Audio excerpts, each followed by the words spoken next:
Forward करें कि अब परीक्षा गोमटसार जीवकांड की 5 मार्च को होगी और अपने विषय को प्रारंभ करती हूँ। गोमटसार का मंगलाचरण करके और स्वाध्याय अध्ययन प्रारंभ हो रहा है। सिद्धम शुद्धम पणमीय जिनिंद वर्णेमि चंदमकलंकम गुणरयण भूषणुदयम जीवस्य परुवणम बोच्छम। आचार्य श्री नेमिचंद सिद्धांत चक्रवर्ती को नमन करके और उनके ग्रंथ को सार रूप में प्रदान करने वाली साक्षात विराजमान परम पूज्य गणिनी प्रमुख श्री ज्ञानमती माता जी के चरणों में वंदामी करते हुए क्लास को प्रारंभ करती हूँ। ये 9वीं प्ररूपणा चल रही है। 20 प्ररूपणाओं में 9वीं प्ररूपणा है योग मार्गणा। योग मार्गणा के माध्यम से आपने जाना कि 15 प्रकार के योग होते हैं और 15 योगों के माध्यम से ये जीव निरंतर कर्मों को ग्रहण करता है। आपने परसों की क्लास में आहारक काय योग के बारे में जाना था। आहारक काय योग औदारिक और वैक्रिक शरीर की तरह हमेशा जीवन भर किसी के साथ नहीं रहता, किंतु जिनको आहारक रिद्धि प्राप्त है ऐसे प्रमत्त संयत छठे गुणी स्थानवर्ती मुनियों को ही आहारक रिद्धि होने पर ये शरीर प्राप्त होता है।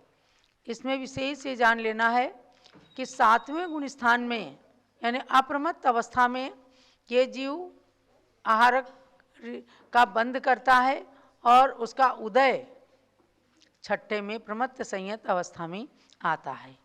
अब हम 80 नंबर के श्लोक पर चल रहे हैं, गाथा पर। आहारक पुतला कब निकलता है? आहारक शरीर की बात तो आपने जान लिया, कब निकलता है ये इस गाथा के माध्यम से जानेंगे।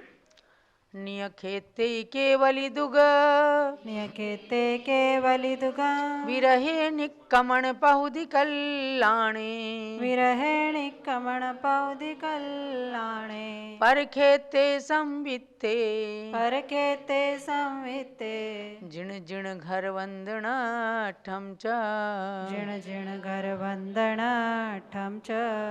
ये जो केवली दुगम पे बिंदी है ये गलत है, इसको डिलीट कर दीजिएगा और सामूहिक रूप में गाथा पढ़ें।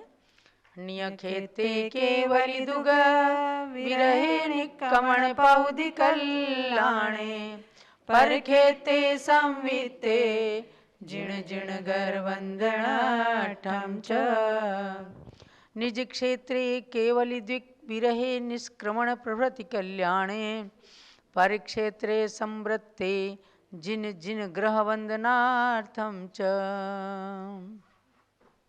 नियखेते अपने निज क्षेत्र में यानी जहाँ पर स्वयं विद्यमान है उसमें केवली दुग विरहे। केवली द्विक माने केवली और श्रुत केवली। तो केवली भगवान 13वें गुण स्थानवर्ती सहयोग केवली भगवान को लिया है और श्रुत केवली जो छठे 7वें गुण स्थान में 11 अंग 14 पूर्व का ज्ञान प्राप्त करने वाले हैं, ऐसे श्रुत केवली। इन दोनों का विरहे माने इनका अभाव होने पर यानी जिस क्षेत्र में मुनिराज हैं वहाँ पर केवली श्रुत केवली दोनों का अभाव है।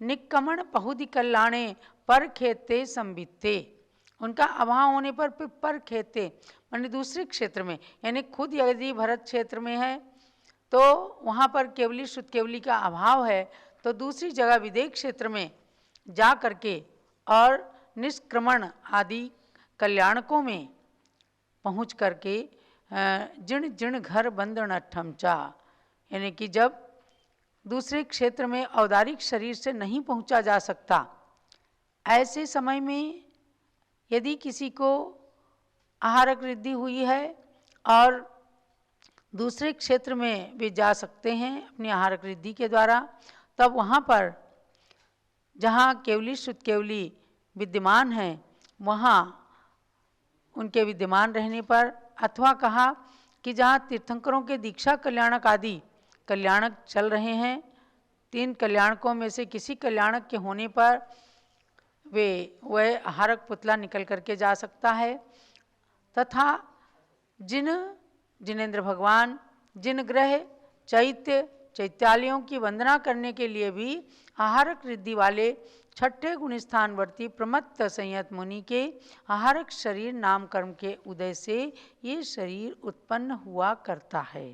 आपको पूरी तरह से इसका अर्थ समझ में आ गया होगा कि आहारक शरीर ऐसा वैसा नहीं, ये आहारक शरीर आहारक रिद्धि वाले मुनिराजों के ही पुतले के रूप में निकलता है और वो अपने कार्य को पूर्ण करके पुनः आकर के उन रिद्धिधारी मुनि के शरीर में समा जाता है। तो कब निकलता है ये बता दिया कि जब अपने क्षेत्र में केवली शुद्ध केवली का अभाव है, दूसरे क्षेत्र में उस समय वो जा करके और केवली शुद्ध केवली के पादमूल में, यानी जहाँ पर हमेशा कल्याणक भगवान के चल रहे हैं, तीर्थंकरों के 3 कल्याणक, 2 कल्याणक, 5 कल्याणक, तो इनमें किसी कल्याणक के होने पर वे जाते हैं और चैत्यालयों की वंदना करते हैं या भगवान के चरणों में जाकर समो शरण में उनकी वंदना करते हैं और अपनी शंका का समाधान करते हैं। तो ऐसी अवस्था में इन कारणों के उत्पन्न होने पर आहारक रिद्धि वाले मुनिराज वहाँ पर अपने आहारक शरीर नाम कर्म के उदय से ये शरीर बना करके जाते हैं। तो ऐसे समय में उनके आहारक शरीर उत्पन्न हुआ करता है। बाकी समय में आहारक रिद्धि वाले भी अपने औदारिक शरीर के साथ ही तपस्या करते हैं, सबको आशीर्वाद देते हैं और अपनी चर्या में निमग्न रहते हैं। तो उस शरीर के उत्पन्न होने का एक पर्टिकुलर समय हुआ करता है, ऐसे समय में ही वह आहारक शरीर उत्पन्न हुआ करता है। आज वर्तमान काल में मुनिराजों को भी आहारक रिद्धि नहीं होती है। कुंद आचार्य स्वामी के बारे में वर्णन आता है कि वे भरत क्षेत्र से विदेह क्षेत्र में गए, लेकिन उनके बारे में जहाँ तक शिलालेख बतलाते हैं कि उनको कोई देवता विमान में लेकर के गए और वहाँ जाकर सिमंदर स्वामी के समोशरण में उन्होंने अपने अनेक प्रश्नों का समाधान किया, भगवान के प्रवचन आदि सुन करके वापिस आ गए। कई वर्णन ये भी आता है कि उनको पाद लेप जैसी रिद्धि हो गई थी, तो उसके कारण वो अधर आकाश में गए और उन्होंने विदेह क्षेत्र में जा कर के भगवान के संबोधन को श्रवण करके भरत क्षेत्र में आकर अपनी मुनिचर्या पालन की और 84 पाहुड़ ग्रंथों को उन्होंने लिखा। आज 84 पाहुड़ ग्रंथों में से कुछ ही ग्रंथ 8-10 ग्रंथ ही आचार्य कुंद स्वामी के मिलते हैं, बाकी ग्रंथों का अपने यहाँ अभाव हुआ है। धर्म विद्वेषियों के कारण वे ग्रंथ जल करके भस्म हो गए हैं और हमारे सामने फिर भी जितने ग्रंथ हैं तो उन ग्रंथों का हमें स्वाध्याय करना चाहिए। तो कुंद आचार्य इस युग के महान आचार्य हुए, इसीलिए मंगलम भगवान वीरो मंगलम गौतमो गणी मंगलम कुंदाद्यो जैन धर्मोस्तु मंगलम, यानी कि भगवान महावीर की और गौतम गणधर स्वामी की परंपरा में कुंद आचार्य एक महान आचार्य हुए जो कलिकाल सर्वज्ञ के समान थे। ऐसे उन आचार्य को नमन करके जैन धर्म चिरकाल तक अस्तित्व में रहे, उनके माध्यम से कहा गया। तो ये आहारक रिद्धि की बात के अंतर्गत मैंने ये चीज़ आपको बताई। आपको जानना है कि वर्तमान में हमको और आपको औदारिक शरीर है, तेजस और कारमाण ये 2 शरीर सबके साथ में हमेशा रहते ही हैं। तो 3 शरीर से आज मनुष्यगण जीवित हैं, औदारिक शरीर, तेजस शरीर और कारमाण शरीर। मोटे रूप में स्थूल शरीर के रूप में हमको आपको औदारिक शरीर प्राप्त हुआ है। देव और नारकियों के वैक्रिक शरीर होता है जिसमें देवता शुभ अशुभ विक्रिया दोनों प्रकार की करते हैं और नारकी केवल अशुभ विक्रिया ही करते हैं अपने वैक्रिक शरीर के द्वारा। अब आगे चलिए, योग रहित जीव कौन से हैं और उनका स्वरूप क्या है, इस बात को अगली गाथा के द्वारा बता रहे हैं। जे सिम्न संति जोगा जे सिमण संति जोगा सुहा सुहा पुण्य पाव संजणया सुहा सुहा पुण्य पाव संजणया ते होंति अजोगी जिणा ते होंति अजोगी जिणा अणोव माणंत बल कलिया। अणोव माणंत बल कलिया। सामूहिक गाथा पढ़िए। जे सिम्न संति संति जोगा सुहा सुहा पुण्य पाव संजणया ते होंति अजोगी जिणा अणोव माणंत बल कलिया। येषां न सन्ति योगाः शुभाः शुभाः पुण्य पाप संजनकाः ते भवन्त्ययोगिजिना अनुपम अनंत बल कलिताः।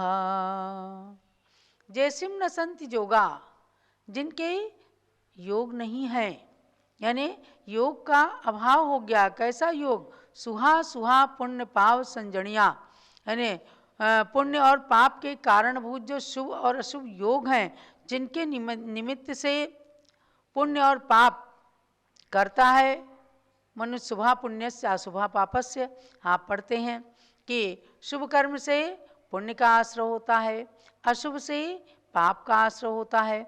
तो शुभ और अशुभ योग ही नहीं है जो पुण्य और पाप को उत्पन्न कराने वाले हैं, उनको अयोगी जिन कहते हैं। अयोगी नहीं है, योग जिनके, ऐसे अयोगी जिन होते हैं जो योग रहित होते हैं। यानी अब तक जो 15 योग बताए ये सब संसारी जीवों के होते हैं, और जिनके योग का अभाव हो गया वो अयोगी जिन कहलाते हैं। वे कैसे होते हैं?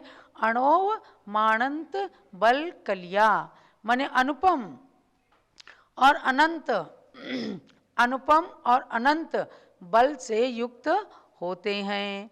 यानी काय बल उनके नहीं है, लेकिन वो ऐसे आत्मिक बल से संयुक्त रहते हैं जो अनंत काल तक अनुपम बल है।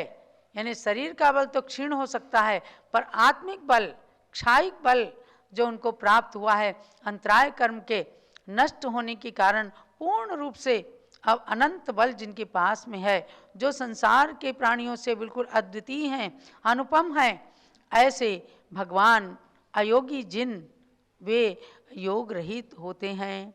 तो अंतिम गुण स्थानवर्ती तथा उससे अतीत आत्मा योग से रहित हैं, उनका नाम ही है अयोगी। अस्मदादिक में बल योग के आश्रय से ही देखने या अनुभव में आता है। अतएव किसी को ये शंका ना हो कि जो योग से रहित हैं वे बल से भी रहित होंगे। यानी जीवत्व जिनके अंदर विद्यमान है तो उनके लिए शंका हो सकती है कि जब उनके पास बल ही नहीं है तो जीव कहाँ से? तो ये शंका न हो, इसलिए कहा कि जो योग से रहित हैं वे बल से भी रहित नहीं है, उनके पास अनंत बल है। इस तरह के बल से युक्त हैं जो अनुपम है, अनंत है, जो कभी भी नष्ट होने वाला नहीं है। ऐसे अयोगी जिनको भगवान को बारंबार नमन करते हुए हमें भी अनंत बल की प्राप्ति हो, आत्मिक बल की प्राप्ति हो, ऐसी प्रार्थना भगवान से करना है। और मन बल, वचन बल, काय बल, यानी मनोयोग, वचन योग और काय योग, इन तीनों में स्थिर रहते हुए भी अपनी विल पावर को स्ट्रांग करने के लिए इन अयोगी जिनों को हमेशा नमन करना है और अनंत बल अपने को भी प्राप्त हो, ऐसी अयोगी जिन से अपने को प्रार्थना करना है। इस प्रकार से आज का ये योग मार्गणा में अभी गाथा एक और है, उसको कल पूर्ण करेंगे।